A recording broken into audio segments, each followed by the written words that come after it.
Ir aš kažkaip vis galvojau, kaip pradėti ir turiu kokius 5 variantus ir jie visi jau dabar atrodo nebetinka, dėl to aš tokį visiškai patį banaliausią pasiimsiu. Ir kad maždaug metų prieš 5 turbūt sakyčiau taip. Sveiki Vilniečiai, pristatome jums 2 uostamiesčio atstovus, Klaipėdos dramos teatro aktorius. Mes juos retokai matome turbūt mūsų scenose, bet va štai yra reta proga su jais pasikalbėti. Ir tai per tiek laiko, gal net truputėlį daugiau, visai nebetiesa, manyčiau, nei jie kokie labai uostamiesčio, nei jo labai retai matomi. Ir dar viena pradžia buvo tokia, kad radau 9 metų nuostabų interviu, kaip ir daug labai kitų nuostabių interviu su Dariumi Meškausku padarytų, kuris vadinasi Griūvančio teatro Hamletas. Ir pridėčiau, kad prie Griūvančio teatro Hamleto turime Griūvančio teatro Gertrūdą. Ir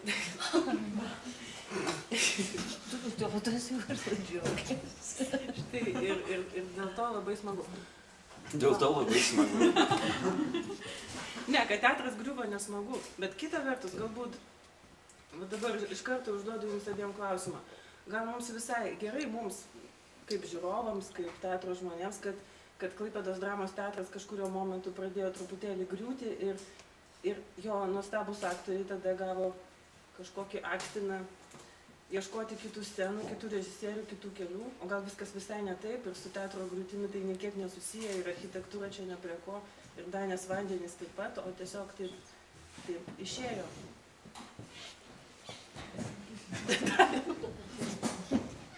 Aš pagalvosiu per tą laiką, kol tu pakalbėjai. Darius sakė, turi visiems klausimam paruoštus atsakymus. Manau, bet ne prie ko. Architektūra. Nu taip, užimtumas dėl to sumažėjo, mažiau vaidybinių, ta prasme, taškų. Bet atsiranda daugiau laisvo laiko, nėra sudėtinga atvažiuoti, bet kažkas tai ir visuomeniai pasikeitė, kad tas atstumas 300 km tapo netoks jau reikšmingas. Ir iš viso santykiai visų pasikeitė, ir ekonominė formacija pasikeitė, ir viskas pasikeitė, todėl ir čia keičiasi. Ir teatro statusas pasikeitė. Ir idėja teatras namai pasikeitė, o apskritai kiek yra teatrų be jokios sceninės aikštelės. Tai labai daug. Ir nieko čia tame baisaus, turbūt visa problema kažkokia tai yra vadyboje. Kad šiuo atveju, kad griuvo teatro pastatas Klaipėdoje, labiausiai nukenčia Klaipėdos miestas. Todėl, kad dingsta viena teatrinė aikštelė, žiūrovai praranda įprotį eiti į teatrą, yra mažai kūriama vaikiškų spektaklių, reiškia mes ir teatrinę auditoriją prarandam, kažkokią kartą visą iškrenta, nu nebent jie gelbsti atvažiavę teatrai, bet tai irgi juk nesisteminga. Tai vat, man atrodo, viskas susidėjo į vieną. Ir visokios dar kitos šalutinės aplinkybės vyksta. Ir tas teatro sugriuvimas, tai galėtų teatras ir be pastato egzistuoti. Manau, kad jau antrą kartą geriau. Jau antrą kartą. Idėja svarbiausia. Teatre yra idėja. Yra bendraminčiai ir idėja. Apie ką tas teatras. Ir tai vienyje visą trupę ir tada tik tai trupė ne pastatas, o trupė pasidaro namais. Trupė yra namai, bendraminčiai yra namai, o ne pastatas. Aš, pavyzdžiui, kas yra teatras klausimą, labai visą laiką konflikte su teatro vadovybė buvau, kai sakydavo, kodėl nepakelia aktoriams algos, sako, taigi ir teatrui reikia uždirbti pinigus. Sakau, kas tas teatras tada, man jūs paaiškinkite. Mano manimu, teatras tai yra žmonės, kurie jame dirba. Visi, ne tik aktoriai. Tai yra žmonės ir jeigu jie ten daugiau uždirba, tai jiems geriau. Reiškia, ir teatrui geriau. Ir pavyzdžiui, galite atsakyti, kodėl nacionalinis teatras yra Gedimino prospekte? Kodėl tas pastatas vadinasi nacionaliniu teatru? Aš, pavyzdžiui, savo negaliu atsakyti. Taigi, teatras ne pastatas, o teatras yra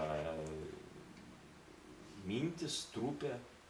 Taip, idėja. bendravimas su idėja yra teatras, o ne pastatas. Ir dabar, reiškia, kažkas nusprendė, kad tas pastatas yra nacionalinis ir jis gauna atskirą finansavimą. Mano galva būtų idealiausia, jeigu nacionalinio teatro statusas keliautų, kaip tarybiniais laikais ten pereinamoji vėliava. Sukūrė kažkoks teatras, ten paėjo kažkoks kūrybinis etapas kažkokiam. Atrado kažkokį. Mes ir duodam jiems pinigus. Ir nacionaliniu tam Ir kartui tampa pavadinam. nacionaliniu. Kitas padarė 5 metam, 2, 3, kam nori. O kas čia? Tai pastatas. Pastatai, man atrodo, turi atskirai finansuojami. Čia apie teatro griuvimą nukeliavau biškį. Kas kam skauda tas? Jo, bet aš taip globaliai priėjau. Ar dabar turite tą teatrinę šeimą, namus, bendraminčius, kas jie yra tokie? Klaipėdoje ar apskritai gyvenime? Turime, manau. Kaip turime, ten, kur yra, iš tikrųjų yra idėja ir iš tikrųjų yra dėl ko ir įdomu ir rezultatas, matai jo poveikį, tai mes turim, mes laimingi šią prasme. Ir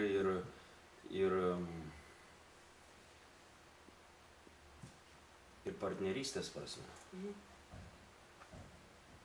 Partnerystės prasme, tai aktorystė yra vienas svarbiausių dalykas, kai visi scenoje ne po vieną vaidina, o kartu. Čia lygiai tas pats, kaip tu sakai, kad turi būti idėja ir tie, kurie ją įgyvendina. Bet mes galim konkrečiau pasakyti, pavyzdžiui, tai vis dar Klaipėdos trupė kažkokie išskridusi ir kartais susirenkate. Ar tai Oskaro Koršunovo teatras? Ar apskritai šiaip nebėra taip svarbu? Ne tai, kad Oskaro Koršunovo teatras, greičiau ta trupė, kuri dirba Hamlete ir Dugne. Nes jeigu su žmonėmis, su kuriais tenka gastroliuoti ilgai, tam keletą mėnesių, daug keliauti, valgyti, miegoti ten gretimuose kambariuose ir taip toliau, gerti, negerti, viską kartu daryti ir jie nenusibosta. Ir su jais visą laiką yra apie ką kalbėti ir pokalbių temos yra tebeįdomios, tai vadinasi, tai ir yra tai, ko reikia. Bet apskritai, kur yra kūrybos, bent kažkoks tai, kur yra kūryba, ten tuo metu irgi yra ir Klaipėdos teatre, negali visai jau užbraukti ir nuneigti. Jis sugriuvo, sugriautas, dabar nieko nėra. Yra, pavyzdžiui, kažkokie tai kūrybiniai momentai ir jie yra trupė, yra spektakliai, kurie ir tenai vyksta, ten nėra mirties visiškos totalios. Pavyzdžiui, yra spektakliai, kurie, ta prasme, teatriniam kontekste nėra kažkaip tai nuskambėję, jie garsus ir svarbus, bet aktoriams juose smagu. Ir mums smagu susirinkti, yra keletą pavadinimų Klaipėdoje, kur susirinkam ir mums, galbūt žiūrovams ir visiškai ne, bet mums visiškai malonu. Man, pavyzdžiui, labai gera vaidinti viskas apie moteris. Yra tikrai kažkoks. Niekada nėra buvę, kad tas pats spektakliai būtų vienodi, absoliučiai kaip, Aš vakar važinau Turgenevo įnamį. Galvoju, pasirodo, buvau pasiilgęs. Bet tai paaiškėja išėjus į sceną. Taip yra, tai normalu, kada tu turi su kuo kalbėti scenoje ir tai yra įdomu, tas pašnekesys yra. Kada dramaturgija yra tema. Dabar grįžtam prie to, kaip jūs atsiradote abu Klaipėdos dramos teatre, ten su šiokiu tokiu skirtumu ir iš skirtingų aktorinių mokyklų. Ir prisiminkit, pavyzdžiui, Nelė, kada pirmą sykį Darių pamatė sceną ir koks buvo įspūdis?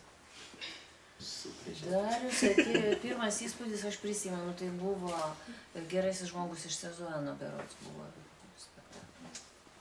Jo.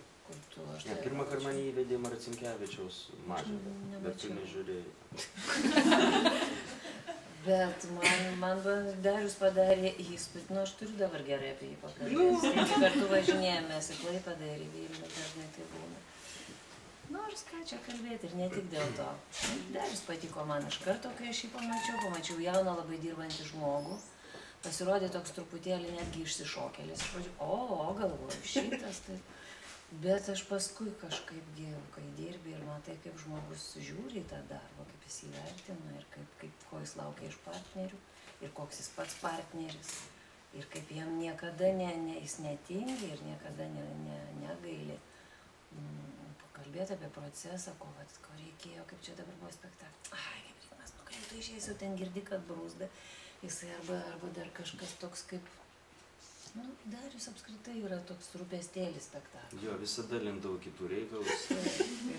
Mokiau, kaip vaidinti vyresnius ir jaunesnius, košmaras yra su manim. Jo, atspėkit, kada aš Nelę pamačiau pirmą kartą. Kai dar buvau mažutis vaikelis. Ne. Turtuolis vargšas. Ten jie visi įsimylėjo. Kiek tau metukų tada buvo? Nu, nieko jau, suprantate. Ja. O šiaip tai mes iš vienos mokyklos, jeigu ką. 23-osios vidurinės Vilniaus mokyklos mes. Mes jau Vilniečiai daugiau pašnekėti. Dabar Simono Daukanto gimnazija. Ja, aš taip iki nebaigiau. Ten daug žmonių baigė. Nu, ten Mikutėnas, Kernagis, baigė Jūratė Onaitytė, Oželytė. Sabulis, Oželytė, Balandis, Čyžas, Gustaitis. Gustaitis ir grojo kartu. Ir Puipa. Tai kas nutiko, kodėl vienoje mokykloje, va tiek? Rajonas geras buvo. Rajonas teisingas. Tenai buvo, reiškia, brodas. Va, protestuojanti dvasia. Tiesa, aš jau nebepataikiau į hipių kultūros etapą, aš jau buvau pankas. Bet vis tiek protestavo. Nelė pataikė. Aš pataikiau, mes brodė rūkydavom visada slapčia, kai tik nuo mane praeitų kokiagi ten žolė, dieve dieve. Kosmosas geriausiu atveju. Labai. Dar kodėl, kaip tai tų aktorių labai daug iš mūsų mokyklos, todėl, kad mūsų ta 23 mokykla, aš nežinau, kažkaip globojo ir šefavo, jau madingiau turbūt sakyt, konservatorija ir aktoriniai kursai vis periodiškai ateidavo. Aš prisimenu, kokį įspūdį padarė Vaišytės kursas, kuriame mokėsi Regina Šaltenytė, Oželytė, Nijolė, Sigitas Jakubauskas, gražuoliai mūsų Ditkovskis ir Bareikis. Visas tas kursas atėjo į aktų salę. Ir jie visi dainavo ir rodė kažkokius tai gyvuliukus ir žvėriukus ir taip lengvai bendravo. Jiems jokių problemų bendrauti nebuvo, tik kur tu ten 10-okas visas dar spoguotas, nedrasus kažkoks. Ir tai atrodė kažkoks stebuklas, kad va taip, savo, tai nežinau, įvairiausiai. Tai matyt, jie kažkokie tai tokie bacilai ir užveisė, kad iš tos mokyklos labai daug žmonių buvo. Teatrų tiesiog užkrėsti. Dramos būreliai buvo. Pusė žmonių vaikščiojo pas karalienę į profsąjungų rūmus. Dramos būrelė. Po to buvo 23-osios vidurinės Živilės Bandorienės dramos būrelis. Ansambliai visada ten buvo. Tai Kernagio ten aišiai. Tai po to Linas Būda tenai ant akių būgnį pradėjo. Klasiokas brodas. Brolis ten mokys. Ir po to vaidinau dramos būrelį ir man atrodo ten dėka į Karo Marcinkevičiaus ir įstojau. Man taip atrodo. Ten mes dramos būrelį konkuravom su Koršunovo dramos būreliu. Jie buvo 9 vidurinė. Konkuruojanti firma. Mes tenai ir susipažinom neakivaizdžiai, o po to mes čia išsiaiškinom 1994 metais buvo festivalis Kelias Panevėžy ir mes ten nenuėjom žiūrėti spektaklio su juo ir išgavau iš jo pažadą, kad jis atvažiuos į Klaipėdą pastatyti spektaklį ir po 10 metų jisai atvažiavo po 10 metų. Šaltą vaiką pastatė. Vat toks visoks ryšys įdomus. Mes dar prieš pokalbį tokį įdomią temą palėtėm irgi, kad, čia kaip dainos tautosakoje, taip vat tas aktorystė yra reikalas užkrečiamas. Pavyzdžiui, aš užsikrečiau teatru Nu, ten mano šeima teatrinė, operos baleto teatre dainavau chore vaikystėje. Bet užsikrečiu aš visgi nuo Nekrošiaus Kvadrato, jaunimo teatre. Po to aš sužinau, kad kažkas tai nuo Jasono Klaipėdoj užsikrėtė irgi ir įstojo aktorinė. Raubaitė, Arsobaitė, klaipėdietis yra. Jau tu padarai kažkokį tai užkratą kitiems. Ir tai eina per kartas. Labai įdomus reiškinys. O nėra turėtų užkratą kažką? Nieko neturėjau. Bluetooth'as toksai. Niekas mane pažiūrėjęs, niekur nestojo, taip atrodo. Aš nežinau, bent šitą tokią dalyką. Bet aš žinau, man tai prisipažino, kodėl nusprendęs. O man bacila pati didžiausia buvo, kada mes eidavom žiūrėti ir klūpėdavom mokomajam teatre ir Tamulevičiūtės 10-ukas rodė egzaminus. Oi, Dieve mano, negaliu aš to įspūdžio, jau tikrai. Tokio turbūt įspūdžio neprisimenu, nebent gal kokie tai keli spektakliai per visą gyvenimą. Bet tai buvo toks azartas, kažkoks negali net suformuluoti ir paprastai, ką tu šneki žodžiai, ne visai sutampa su to pojūčiu. Tai buvo turbūt, kad tu ten eit norėjai, žinai, žiūri ir nori būti būtinai kažkaip kartu. Kokia ten energetika yra, ką jie darė? Ten yra, tas noras ten eiti ir yra visų blogiausia.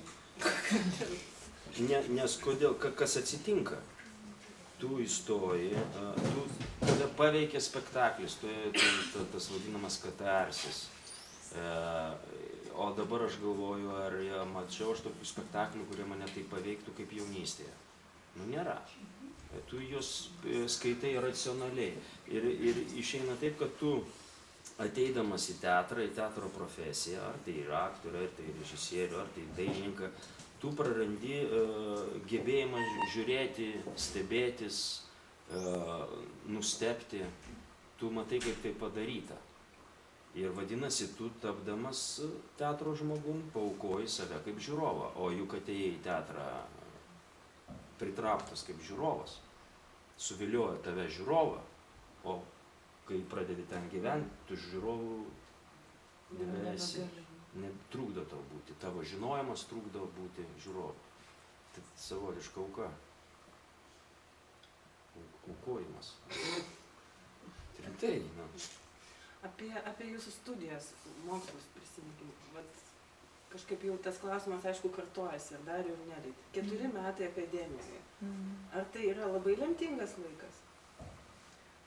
Vadinkim tai kažkokią teatro abėcėlę, ne visiems dar ir pavyksta abėcėlę, turbūt per tos 4 metus išmokti. Kiek jinai yra svarbu? Ar svarbiau yra ta visa gramatika, sintaksė ir krūvos kitų žymiai dalykų, sudėtingesnių, kurie paskui visą gyvenimą tau vyksta, bet ta pradžia. Svarbu pataikyti pas tą dėstytoją, ar tarp tų žmonių atsidurti, kurie turi būti. Kiek tai yra svarbu? Aš manau, kad labai svarbu pakliūti pas dėstytoją, kuris yra pedagogas, kuris turi kažkokį tai ir metodiką, kuris moka išmokinti tave mokytis. Mokytis ir mokytis visą gyvenimą ir nebijot nei klyst, nei nieko nuolat, kuris neužmuša kūrybinio kažkokio prado. Tai toks pedagogas yra labai svarbus. Man studijos buvo irgi svarbios, todėl kad aš neturėjau žalio supratimo, jokių teatralų šeimoje nebuvo. Kas tai yra? Taigi atrodo, žodžius išmoksti ir vaidini, ir kas čia tai ir teatras tada jau ten daugiau mažiau. Bet kaip žingsnis po žingsnį, visi ir ten dėmesio valdymas, ir aš jau nekalbu apie charakterio kūrimą, apie aš duotose aplinkybėse, visi šitie, kur taip skamba.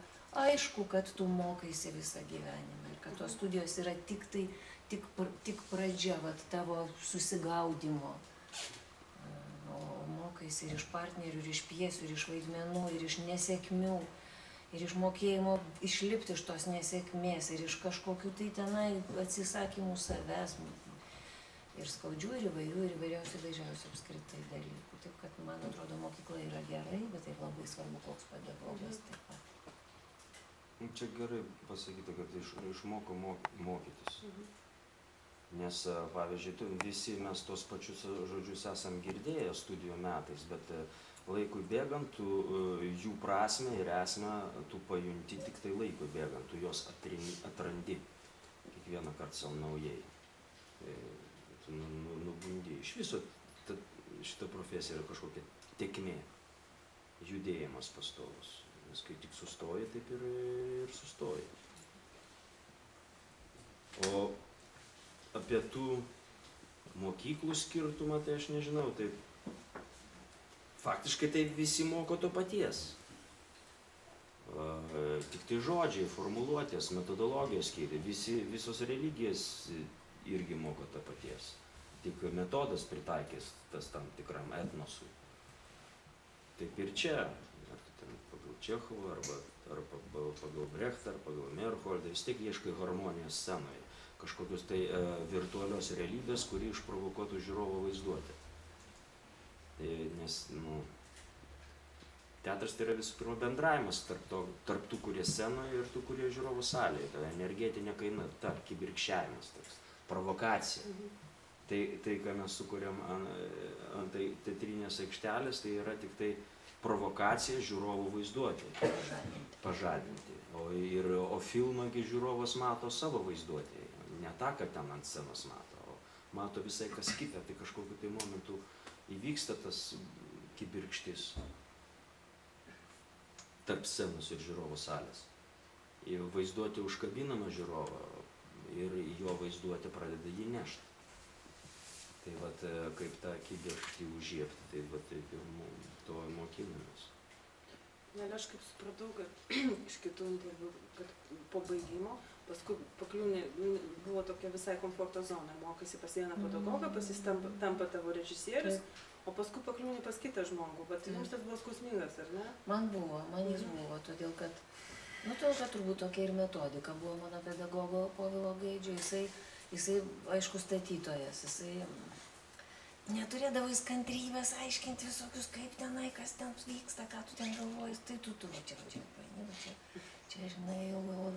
Ir toks visa ta schema, o pakliūni pas režisierių, kuris analizuoja, reiškia, ir dabar jau prašau, jau kurkim tai, ką mes čia išanalizavom, pradėkit nuo ko, kaip jums atrodo nuo ko. O nieks, kur tau į kairę ar dešinę, ar čia tau Storo blogo balsu kalbėti nepasakė. O kur dabar eiti nuo katros pusės, tai tokių ir ne tik, aš visai jau tai primityvinu, žinoma, daugybė sunkių dalykų. Toj pačiu analizai vėlgi, kaip analizuoti pjesę, kaip analizuoti savo vaidmenį, kaip analizuoti savo apskritai tą gyvenimą tavo personažo, kad jis taptų gyvų žmogum, o neišmokusi puikiai tekstą aktorių, tik cituoja, o kaip padaryti, kad jis būtų gyvas, daugybė dalykų, visokiausių. Ilgasis pasyvusis savęs ieškojimo periodas. Nu čia, žinai, čia kaip ir paspausdino irgi, ką galima padaryti, taip gavosi iš konteksto. Aš turiu omeny pasyvus, tai reikėjo labai daug aiškinti, bet kai taip sugrūdavo, dabar ilgasis pasyvusis, kaipgi pasyvusis, jeigu savęs ieškojo. Cituoju Dovilės Elčiūtės interviu, tiesiog pasakai, dar vieną. Ne, tik taip prie to paties, žinai, prie to paties, kad kol tu surandi, Dieve mano, koks tai yra ilgas procesas ir jokia metodika tau nepadės, niekas apskritai tau nepadės. Čia kaip ir plaukti kažkaip, tu supranti, kad tu jau moki, kad tu gali. Lygiai taip pat, kaip tu išmoksti užduoti klausimus pjesei ir savo vaidmenis, tuos, kurių reikia paskui. O kiek tu ten patamsi, žinai, dar... O kiek reikia, bet kada jau pasakėt savo, kad jau kaip ir moku? Nemoku dar, vis dar, ne.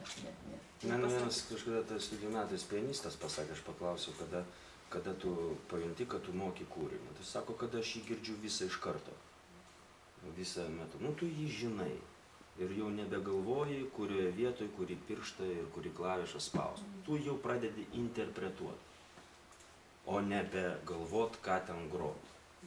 Tai vat ir čia atsitinka, tai ateina pojūtis tas ir viskas. Ateina, bet dar yra toks irgi posakis, kada tu savo personažų, kada tu jau supranti personažą, tu tampi juo tarsi jau viskas. Ir bet jeigu tu gali tuo personažu būdamas, jau gali parduotuvę nueiti apsipirkti, kalbėti kaip tas viską tą pirkti. Ir ten visur, iš savo istoriją kaip tas, jau tarsi tu jį turi. Bet irgi dar čia. Laiku bėgant keičiasi viskas. Taip, būtų. Nieks taip mirtinai nesusitėmė. Tu tą patį personažą atrandi daugybę kartų. Vaidini taigi ne vieną kartą, kiekvieną kartą atrandi. Vieną kartą tas spektaklis įvyksta, kitą kartą ne. Čia yra normalu. Čia gali būti ir žiūrovas kaltas. Ne tas žiūrovas atėjo, ne tas suvalgęs, dar kažkai nepamiegojęs. Nu, neimlus. Ir tu negauni energijos atgal. Rodos, o arba tu kažką ne tą suvalgėjai. Rodos personažą turi. Rodos turi, bet vat kažkaip atsako nėra. O žiūrovų reakcija ir yra tas oras, į kurį atsiremia tavo deltaplanas. Ir kartais, tik kartais pavyksta paskairaidyti, bet tik kartais.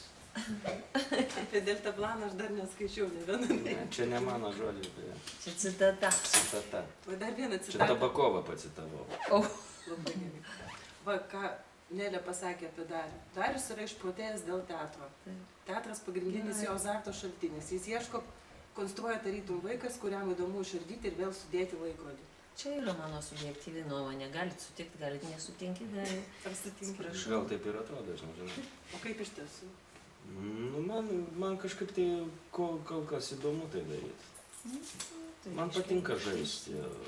Man patinka, kada šratinukas tampa arkliuku. Man tas vaizduotės virsmas tai ir yra teatras. Kada niekas tampa kažkuo. Tai ir yra teatras. Pasakytų aktorius Darius Meškauskas kokią nors frazę, kurią galėtumėm pacituoti paskui apie Nelę Savičenko aktorių. Ai, kam čia asmeniškai? Mes jį nepatogiai. Ne, čia nesmeniškumas, čia kaip tik labai Gerai. teatro istorijai, prašau. Tai kaip prašau? Taip, tada jau žiūrėk, kas su atsakomybė. Nes jeigu teatro istorija. Kaip čia esmė pasakęs? Nu, man atrodo, jinai ypatingai jautri partnerė. Suprantat, yra toks reiškinys, kada nėra aktorius vienijančio režisieriaus, kuris neišaiškina situacijos, arba mes tos situacijos, kurią turime suvaidinti, nesusitarėm. Tada aktoriai gelbstisi po vieną. Ta prasme, iš toks kaip ir išmoktas vaidmuo prieš veidrodį būna.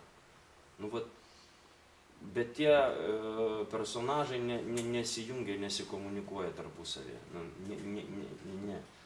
Neįvyksta tarp jų. Jie autonomiški, jie gali ir vienas be kito egzistuoti. Ir tada, pavyzdžiui, Nelė visada užgesta tokiais atvejais. Jai reikia partnerių. Ir iš viso čia yra idealus atvejis yra ta, kada tu nevaidini savo personažą apskritai. Tu vaidini savo partnerio personažą. Tu jį vaidini. Tau iš jo kažko tai reikia. Ir tu jį matai ir jį vaidini. Ir pasiekojo ko susivaidini pats. Pats realizuojas.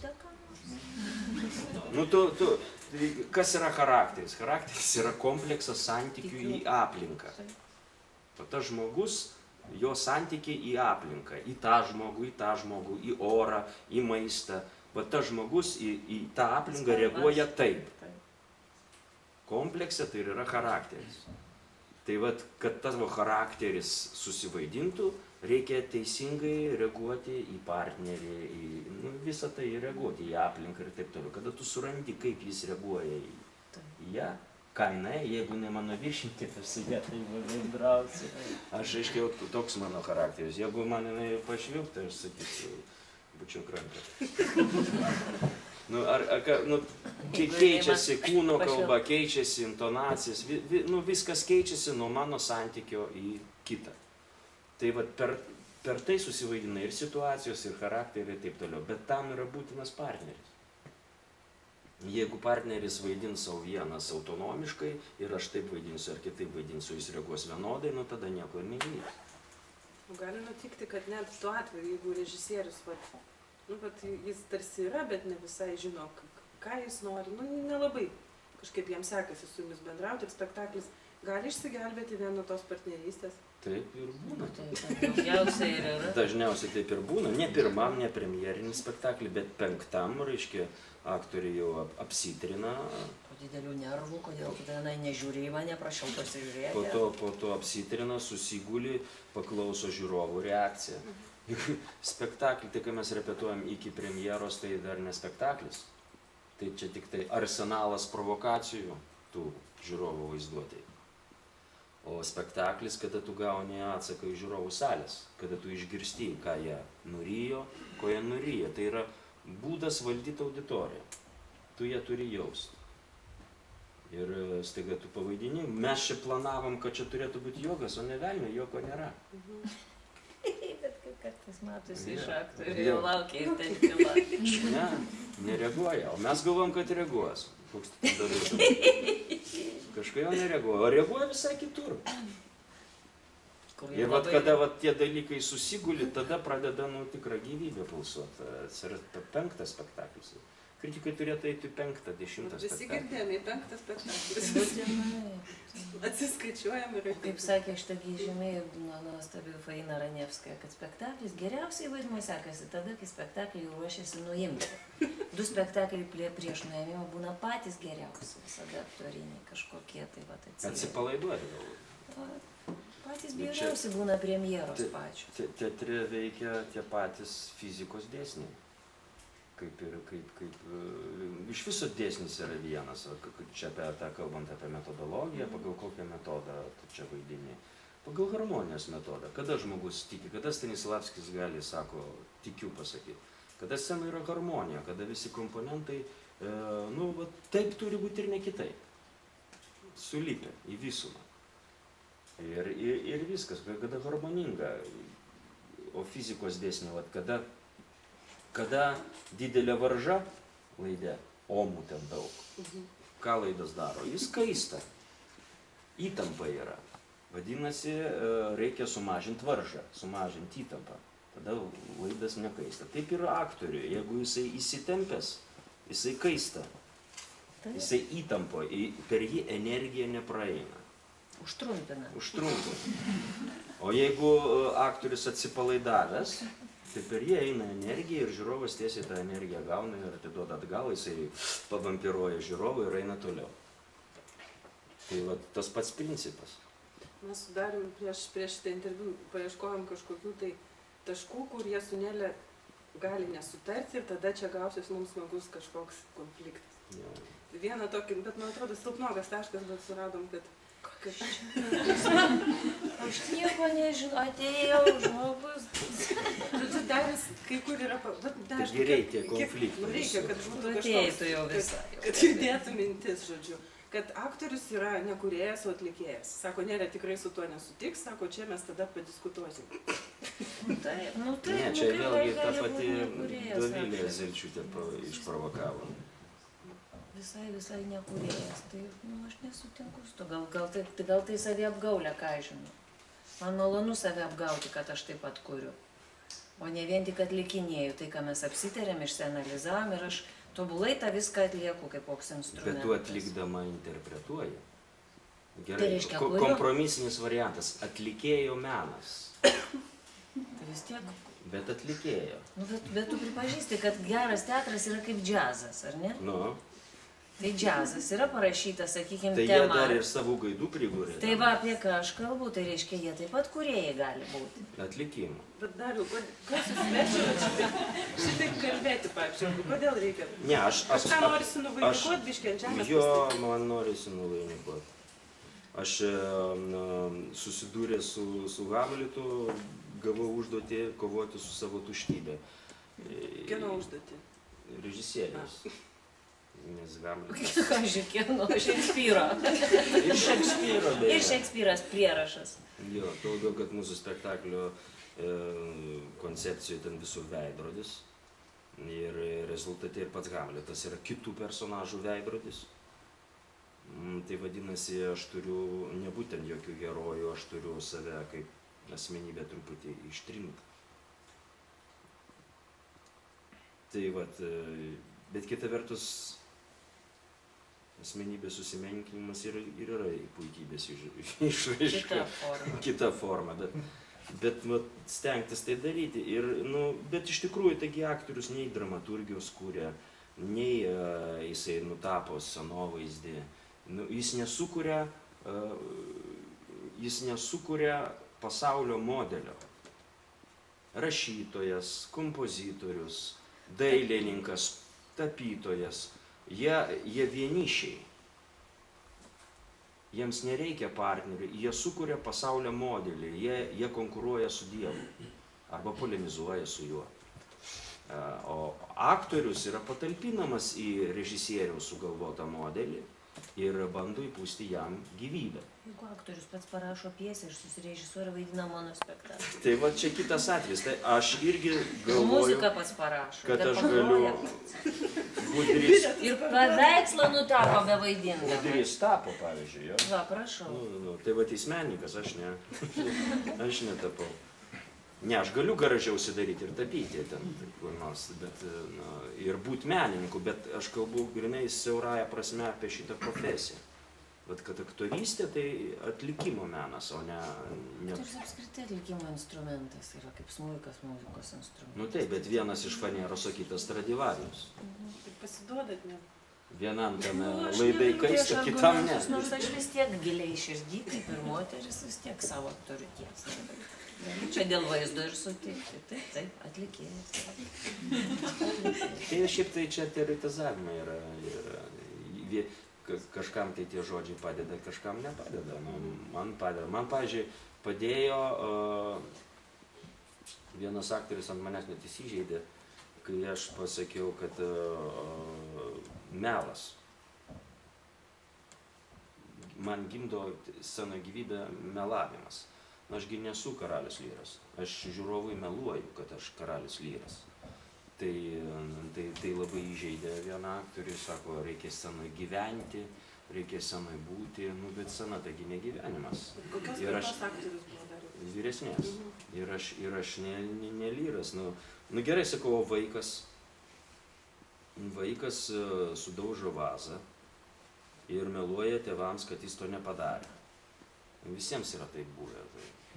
Ir meluoja iki tokio laipsnio, kad jis rauda kruvinom ašarom. Jis pats patiki, kad jis nesudaužė tos vazos. Bet jis ją sudaužė. Tai va, taip ir su to... Ir čia galim prisiminti gerbiamą katedros vedėją Giniotį.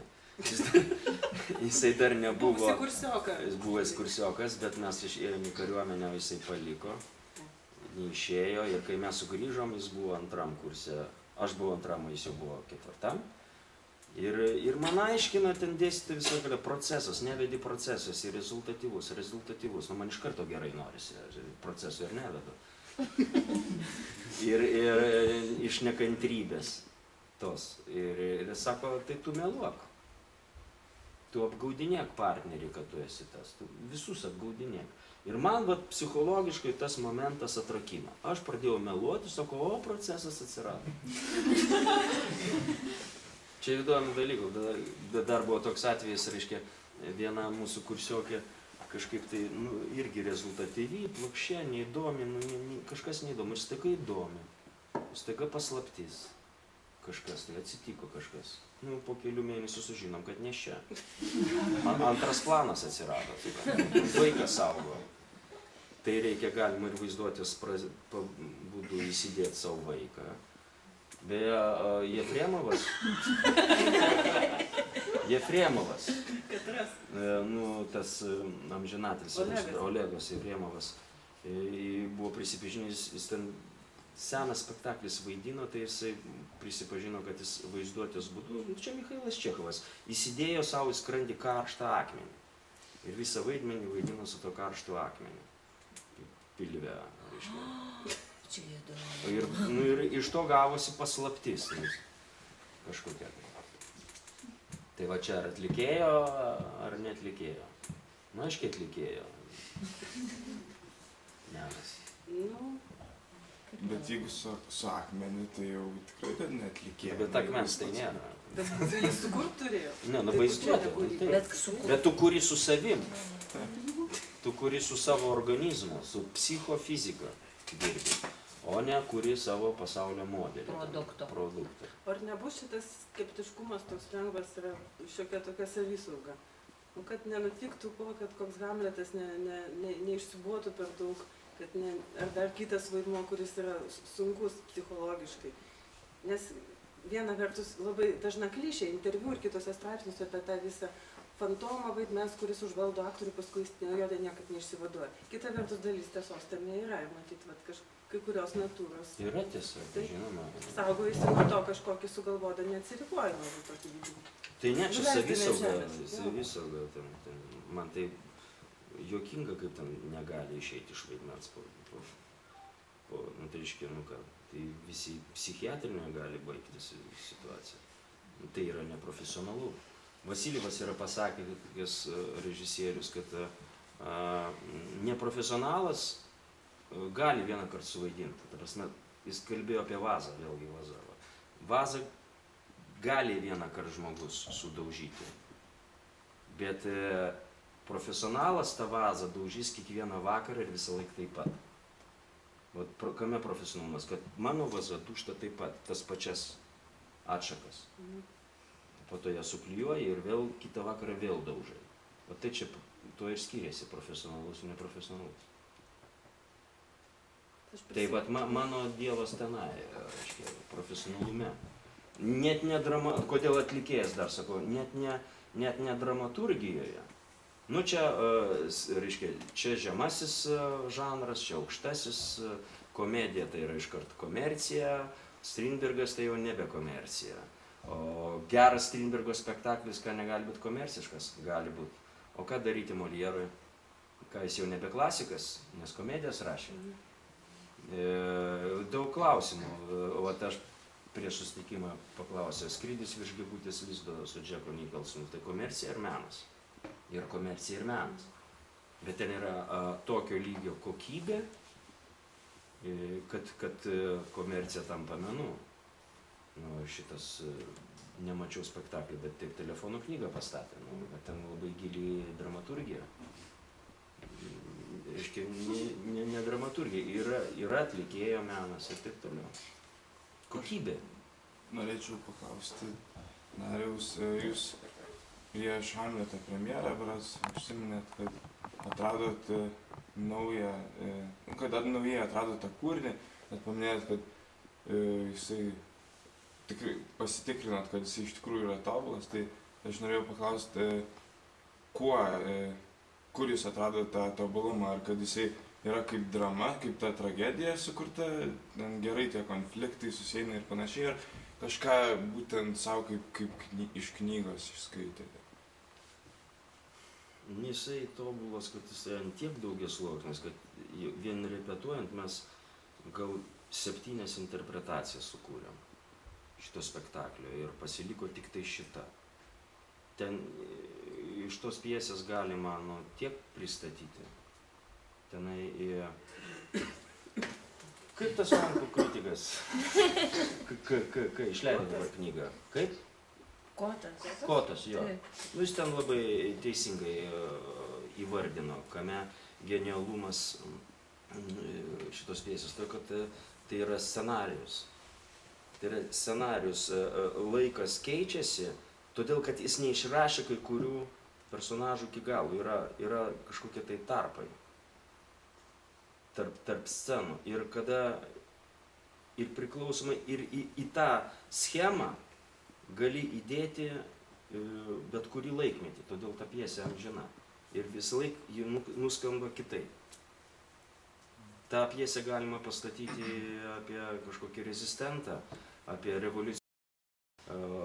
Bobo Vilsono šitą interpretaciją matėm, kuris iš viso dekadantas ir estetas įsimylėjęs į save ir todėl jam nusišvilpta Ofelija, nusišvilpta Gertrūda, o jisai tik tai mėgaujasi taip homoseksualiai savo minčių grakštumu. Irgi variantas. Žodžiu, ten telpa ant tiek daug, todėl jinai yra begalinė ta pjesė. Nu, tokia neišsemiama.